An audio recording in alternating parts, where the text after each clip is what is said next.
Yeah. And so I think one of the most influential theologians, not just in the political area, but across all of Christian history, would be Augustine. And you devoted an entire chapter to Augustine and his contributions to Christian political theory. Tell us why Augustine was so influential, once again, not just in areas of theology, but also in this area as well.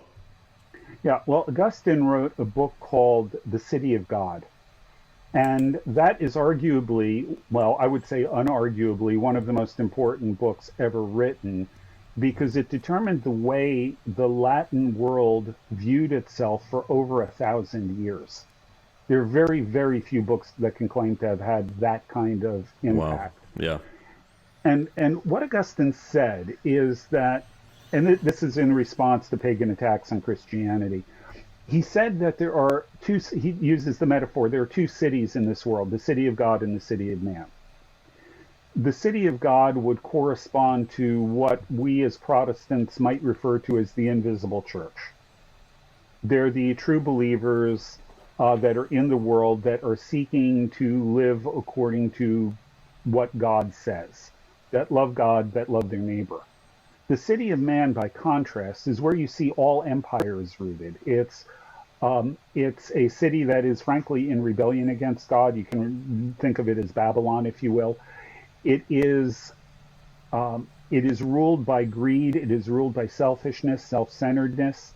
It advances by force and power and violence. And human government is part of the city of man. It's just, that's just where it's located. Government, to Augustine, is organized oppression.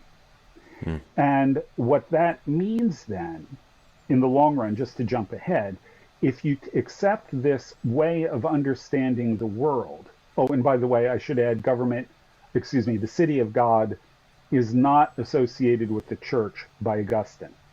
Yeah. Augustine notes in several places the differences. Mm-hmm. Pope Gelasius I is going to say that the church is the city of God, and that's a distortion of Augustine. Yeah, that's what you meant by saying that the city of God is the invisible church. Invisible church, right. The institutional church is a part of the city of man until Christ returns, right? Yeah, but he never really gets into that, but I think that would be the implication. Okay. It may have a lot of connections to the city of God, but it is not the same thing. Mm-hmm. Okay.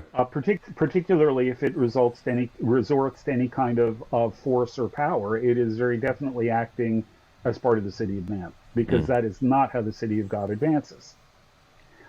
In any event, though, the impact of this is that it made the Western world, the Latin-speaking world, very suspicious of government. Because, you see, original sin, which is another characteristically Augustinian concept, original sin affects everyone, including governmental rulers. And as a result, no one can be trusted with absolute power. And as a result, you have to have systems of checks and balances in government. You must have limited government, because if you have unlimited government, it is going to become corrupt. Mm-hmm. It's going to be Leviathan. You can't do that. You can't have that. So Augustine puts a profoundly pessimistic spin on human government that remains with us, frankly, all the way through the American Revolution and the Constitution. Those are really profoundly Augustinian documents, largely via the Puritans who got it from Calvin, who was a strong Augustinian. Yeah. Yeah. And so what are some of the ways that we see Augustine's thought even still present today and impacting the way that we view politics today? Well, again, essentially, anytime you start arguing for limitations on government, when you start arguing that we have to guard against corruption, that we have to guard against abuse of power, we have to guard against the extension of government power in places it doesn't belong, you're effectively working in an Augustinian context.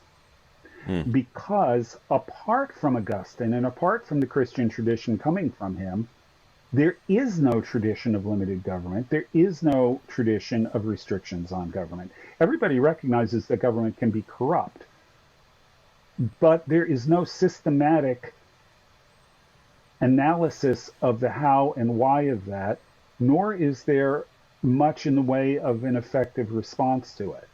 What Augustine does is he gives us a path forward. Since no one can be trusted with power, you have to have a system of checks and balances. And those checks and balances, in turn, must be checked and balanced. Yeah. Because even the people who are holding the king accountable, for example, need to be held accountable themselves.